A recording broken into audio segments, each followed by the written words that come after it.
Well, this morning we are coming to the final chapter of our study in 1 Peter. And when we come to these first few verses this morning, we get a glimpse into the heart of Pastor Peter.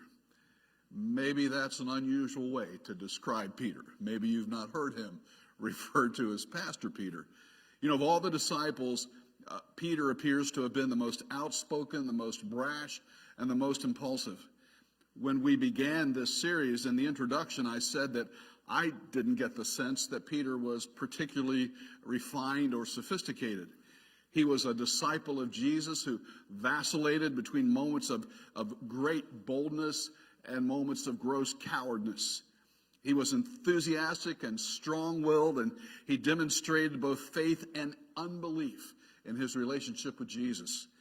In the closing hours before Jesus was crucified, Peter went from ardently declaring his loyalty to his Lord to denying that he even knew Jesus all on the same evening. Peter is a man who understood failure. He knew what it was like to blow it in life. And yet the Lord who chose him continued to mold him and change him exactly into the kind of man that Peter needed to become. Now, while we don't have a lot of detail, the Bible does seem to indicate that somewhere when Jesus rose from the grave, on that first day of the resurrection, that he revealed himself to Peter in a private conversation. One person wrote, "The silence about this meeting manifests the grace of the Lord to him. There are experiences with the Lord that are completely intimate and not to be told in detail or public testimony. It is enough to know that Peter had a private meeting and all was right between him and the Lord that he denied." So at least a week later, Peter and several of the disciples decide to go fishing. They return unsuccessfully early in the morning, and as they return, Jesus is already on the beach, having started a charcoal fire and has breakfast ready. There's a lot more detail in John's account of this story, but after breakfast, Jesus singles out Peter for a conversation. Now, you may be familiar with this, but John says, "So when they had finished breakfast, Jesus said to Simon Peter, 'Simon, son of John, do you love me more than these?' And he said to him, 'Yes, Lord, you know that I love you.' And he said, 'Tend my lambs.' He said to him a second time, 'Simon, son of John, do you love me?' And he said to him, 'Lord, you know that I love you.' And he said to him, 'Shepherd my sheep.' And he said to him the third time, 'Simon, son of John, do you love me?' And Peter was grieved because he had said to him the third time, 'Do you love me?' And he said to him, 'Lord, you know all things. You know that I love you.' And Jesus said to him, 'Tend my sheep.'" This conversation was no doubt uncomfortable for Peter, who's being put on the spot with a single question: "Do you love me?" But it's a conversation that's necessary.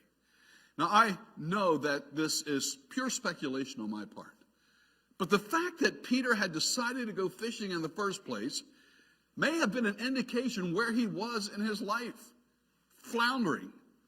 Jesus had called him to fish for men, but Peter had failed in his commitment. He had denied his Lord. He had lost face, both as a follower of Jesus and a leader of the disciples. How could they follow him anymore? Why would they follow him anymore? Why would they want a coward for a leader? What are his prospects now? Now, if indeed Jesus had appeared to Peter on that first day of the resurrection over a week earlier, then this conversation isn't so much about forgiveness as it is about restoration and renewal. Peter is a man who needs purpose and direction. He needs to know what to do with his life. And so Jesus tells Peter to tend his sheep and shepherd his sheep, to tend his lambs. And I don't know what was going through Peter's minds when he heard those words of new responsibility. But folks, these are words of restoration and renewal, words of hope and grace. Jesus didn't ask Peter if he loved him because he needed to know the answer. He already knew it. He asked Peter because Peter needed to know that answer. Peter had to come to grips with his own answer to that question. Peter is a believer in desperate need of another chance, a fresh start. And Jesus gives him one, to be a shepherd.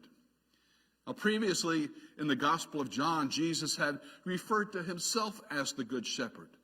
But now he's committing the care of his flock to a disciple who had failed him miserably in the past. The one who Jesus had called to be fisher of men, which was an essentially evangelistic ministry, is now broadening into a calling to include being a shepherd of sheep, a pastoral ministry. It was as if Jesus was saying, no longer deny that you know me, Peter, but believe in me and be transformed by me. Do you love me? Then believe that you can feed my sheep and you can tend to my lambs. And this is exactly what begins to happen in the book of Acts. That post-breakfast conversation with Jesus on the beach of the Sea of Galilee transformed Peter. Because Peter, the failure, becomes Peter, the fearless preacher. And even more, he becomes Peter, the faithful shepherd. It's this Peter who would become one of the early pillars of the church. And it's this Peter that wrote our text this morning. Now, I realize that it's taken a long time to get to this point, but you needed to hear the backstory. And so Peter says, therefore, I exhort the elders among you, as your fellow elder and witness of the sufferings of Christ, and a partaker also of the glory that is to be revealed. Shepherd the flock of God among you, exercising oversight, not under compulsion, but voluntarily, according to the will of God, and not for sordid gain, but for eagerness, nor yet as lording it over those allotted to your charge, but proving to be an example of the flock. And when the chief shepherd appears, you will receive the unfading crown of glory. Pastor Peter is writing to other pastors, and he begins with the work of the shepherd. Therefore, I exhort the elders among you as your fellow elder and witness of the sufferings of Christ, and partaker of the glory that is to be revealed. Shepherd the flock of God among you, exercising oversight. Now, it's not a long job description, but Peter says that the elders or pastors are to shepherd and exercise oversight. So maybe we ought to start with who an elder is. An elder is often used in the New Testament to describe those who had leadership positions in the church. Actually, from the Greek word, we get our word presbytery or Presbyterian. Peter's not saying that the early church was Presbyterian, because we know it was Baptist because of John the Baptist. Actually, if you believe either one of those, you probably ought to take a refresher in church history. The early church was all Jewish. When we hear the word elder, we think of an older person, even a senior citizen.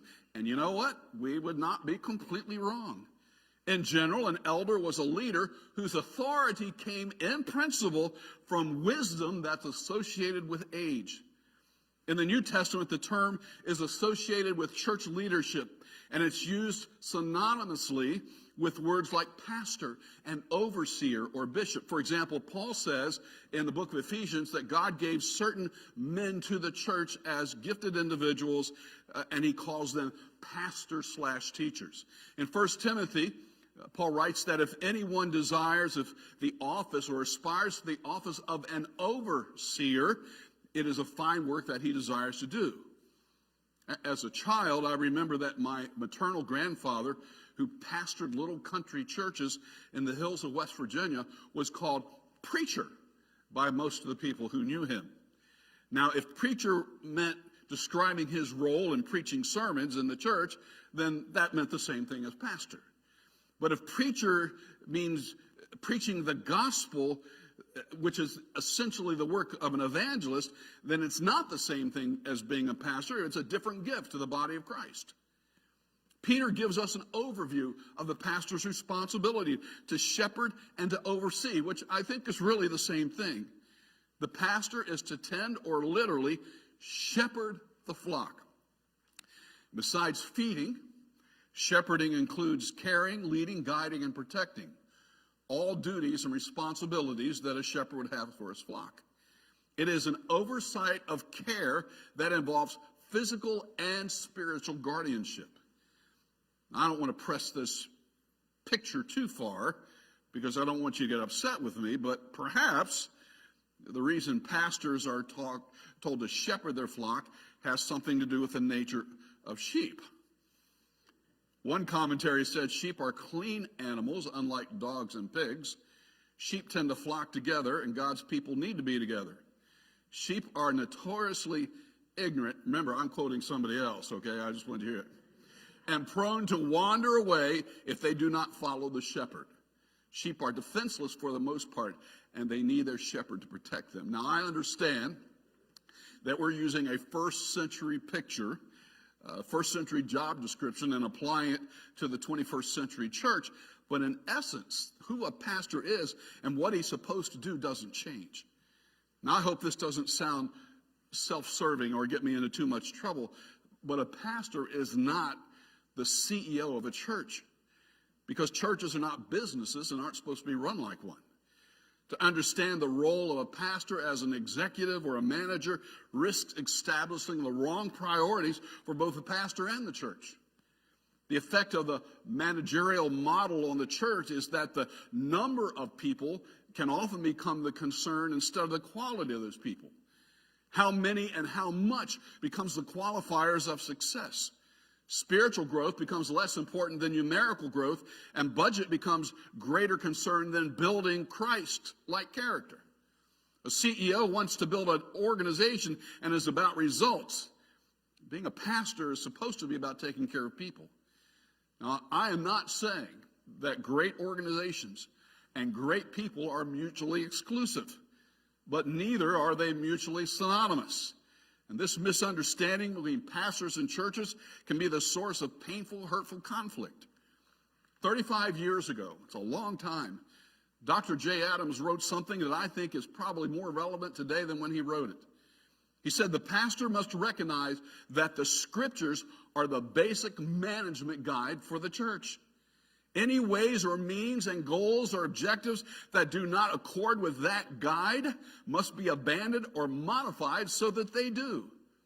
The practice of running off after the latest ideas cooked up by the American Management Association think tanks must give way to more mature evaluation.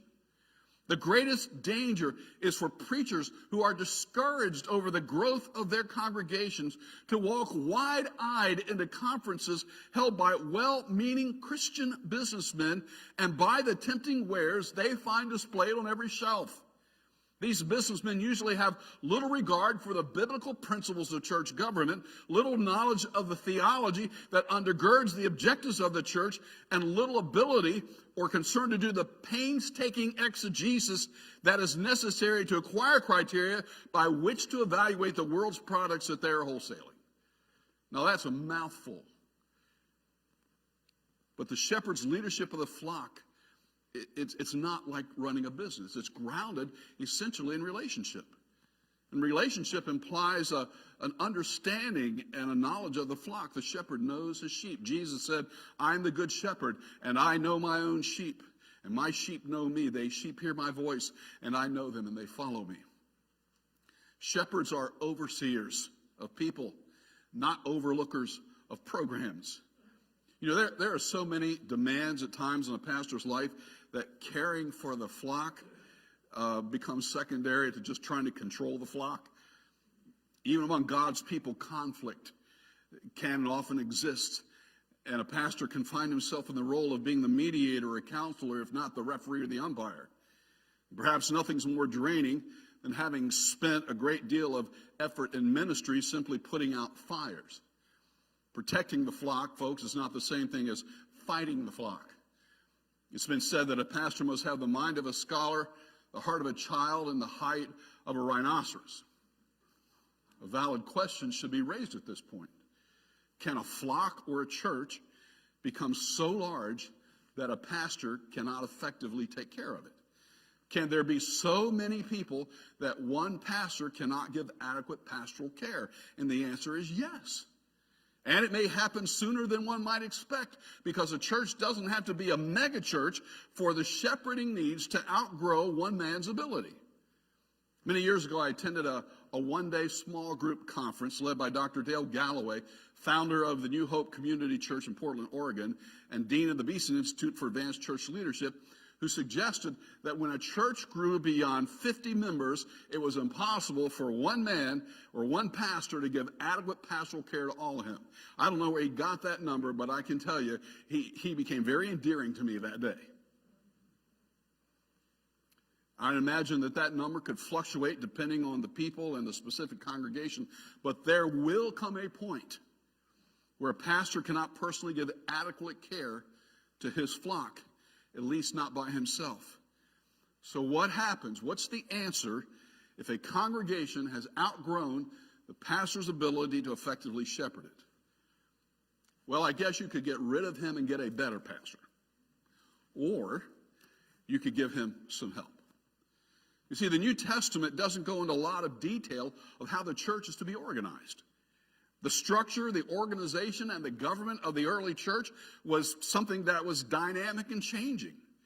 There was not one size fits all organizational style that was cemented into the organization of churches forever. How the believers organized was in part a reflection of the culture in which they existed, and the same holds true today. In fact, I cannot help but wonder that in the midst of a COVID-19 pandemic, if God is trying to say something to us about what it means to be the church and how we're supposed to do church.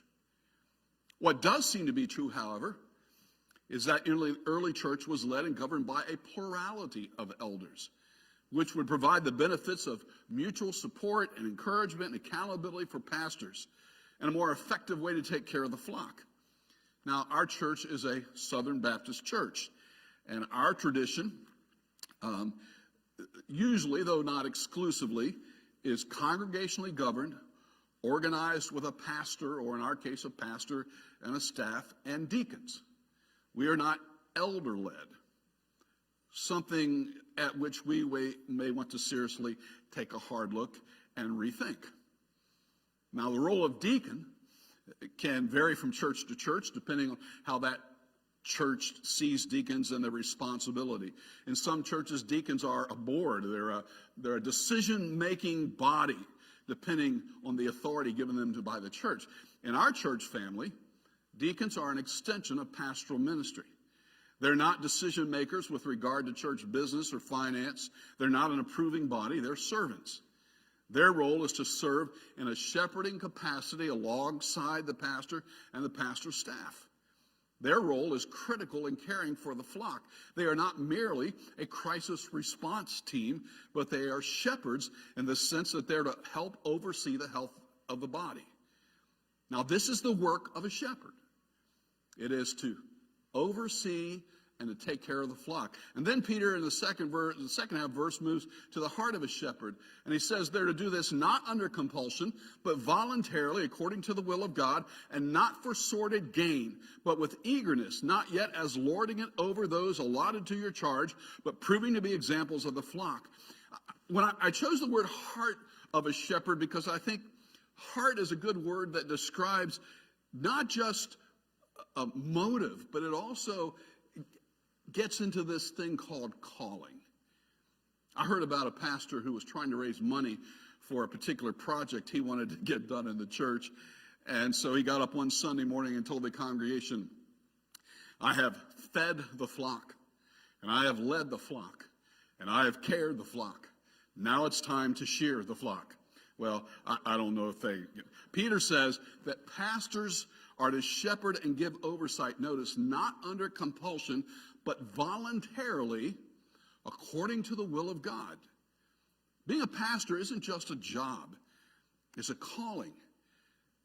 And it's not even a personal calling, but a sense of God's calling on your life. Many years ago, I was invited to participate in a career day at one of our local middle schools, and I was to be available to any young people who might be interested in the career of being a pastor or clergy. I sat in my booth the entire day, Do you know how many middle school young people were interested in a profession of being a minister? One. You thought I was going to say none. And you would have been right, except one young man stopped by who happened to be the child of some members of our church, and he came in because I think he felt sorry for me. Can someone choose to become a pastor? Of course they can.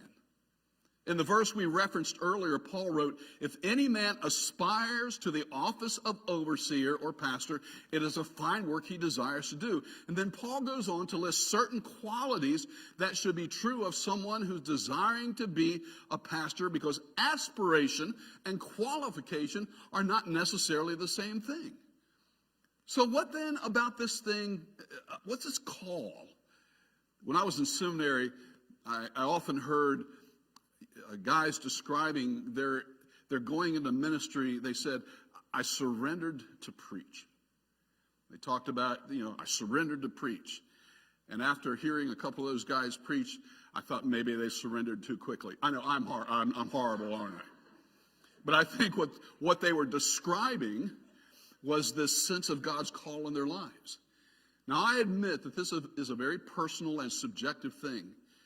But perhaps the desire, Paul says, if any man desires or aspires, perhaps in the aspiration or the desire, maybe that's wrapped up in the call, a part of the call. And if indeed God calls a person to be a shepherd, Peter says it's to be not under compulsion, but voluntarily according to the will of God. Personally, I will tell you, I never in my life as a young person imagined being a pastor. And yet I've been one for 47 years, most of that time right here in this church. Someone said, if you're thinking about going into ministry and you can do something else, then do it. Now, I understand the intent, because ministry, frankly, can be hard. Shepherding isn't always an easy task. It's not glamorous, and it is often unappreciated. It means being faithful even in the ordinary or commonplace. For most pastors, there are no stage lights or TV cameras. There's little glamour and recognition. Pastoring a congregation of people can consume a man's time, his energy, and sometimes his sanity. And frankly, pastors quit. They give up, and they burn out. So I want to say something to you, the family of South Columbia Baptist Church. I want you to hear my heart. You have given me the privilege of being your pastor for almost 40 years. And in that time, you have allowed me to grow and mature and develop in that role. Now, there have been both successes and failures. We've not always gotten everything right. Through the years, we've not been without conflict, some which was unhealthy and painful. There have been situations where communication failed, personal agendas were pushed, and disunity reared its ugliness in the midst of our fellowship. And I suspect that our church family is not a unique case. There have been times as your pastor that I have struggled in several ways. But I want you to hear me. That even where things were tough, this church body has been a source of encouragement, and I give thanks to God for you. Any low that I have experienced has been outweighed by the joy you have given me in being your pastor. More than any other influence has shaped my attitude towards ministry. Largely because of this church, I still, for the most part, maintain a positive outlook as a shepherd. I'm not saying this to you because I'm looking for affirmation or reassurance. I'm just simply trying to express my gratitude to you for the privilege of serving you. You have made serving not under compulsion, but voluntarily, according to the will of God, something joyful to do. Now, Peter continues to show the heart of the pastor who serves faithfully when he says, not for sordid gain, but with eagerness, nor yet as lording it over those allotted to your charge, but proving to be examples of the flock. I heard about an older deacon telling another deacon about a young pastor who had just come to the church, said, look, we're going to pray that the Lord keeps him humble and we'll keep him poor. See, the emphasis here is on what the New American Standard Version translates as sordid gain. It's a word that's only used here, and one commentary explained it that it means not using his position for personal gain. This does not refer exclusively to material gain, such as the demand of a salary, which gives the impression that the elder serves primarily from his desire for selfish purposes rather than his desire to be of service. It also may refer to gaining popularity by adulterating the gospel to attract more people to the congregation and showing special favors and consideration to the rich and the influential in order to gain personal advantage and profit. In other words, you don't use the ministry for your personal gain. Pastors shouldn't be in it for the money. And if they went in it for the money, they didn't do a lot of research ahead of time. They don't go into it for personal recognition or advancement. Sordid gain describes a motive of personal benefit, whether it's money, prestige, power, promotion, instead of caring for the flock. The shepherd must serve the Lord with a willing heart because he loves Jesus and the flock, not simply because there's a job to do. And then Peter also says, he's not the Lord himself over the flock. Pastors should not be dictators or tyrants or bullies. We're not even bosses that can demand something from employees. More than one pastor has gone into a church wanting to push his agenda with its my way or the highway approach to leadership, and then wonder why he experiences resistance and criticism, and in some cases why he didn't last very long. True leadership does not domineer, it inspires. And instead of leading by intimidation, Peter says, lead by example. Follow the example of the great shepherd, Jesus. I will tell you that shepherding requires a continual examination of motives and a reevaluation of priorities, because there may be moments when why a pastor does what he does becomes muddled. It's possible to develop a sense of entitlement because of the position, forgetting that shepherding is servant leadership. Pastors aren't to treat their people as if the flock belonged to them, but understand that the flock has been allotted or entrusted to their care. Joe McKeever wrote, not all pastors want to serve. Some wish to be known as strategists and pulpiteers, managerial experts, and motivational geniuses.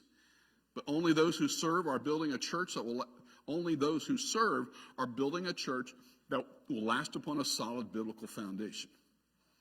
So after describing the work of the pastor and the heart of the pastor, Peter talks about the reward of a pastor. And when the chief shepherd, verse 4, appears, you will receive the unfading crown of glory. Someone once quipped that pastors may not make a lot of money, but their retirement benefits are out of this world. Luther said it a little bit differently. Our office is a ministry of grace and salvation. It subjects us to great burdens and labors, dangers and temptations, with little reward or gratitude from the world. But Christ himself will be our reward if we labor faithfully. Now, Jesus here is called the chief shepherd, another one of those words in 1 Peter that's used nowhere else in the New Testament. The fact that Jesus is the chief shepherd is a reminder to pastors that they are servants, and that their position of leading a flock is essentially a matter of stewardship. Ultimately, it's his flock, not theirs. I got to thinking about this, and I thought, this is also, or could be a reminder that we should be careful in passing judgment or criticizing another shepherd, how he's leading his flock. Because when we stand before the chief shepherd, it's not another shepherd's flock or another pastor's congregation for which we're going to be held accountable. When the Lord comes, those elders who have served faithfully will receive a reward, the crown of glory that will never fade away. And this word crown describes the victor's crown. And in the Greco-Roman world, these crowns were often given to athletes or people involved in military conquests.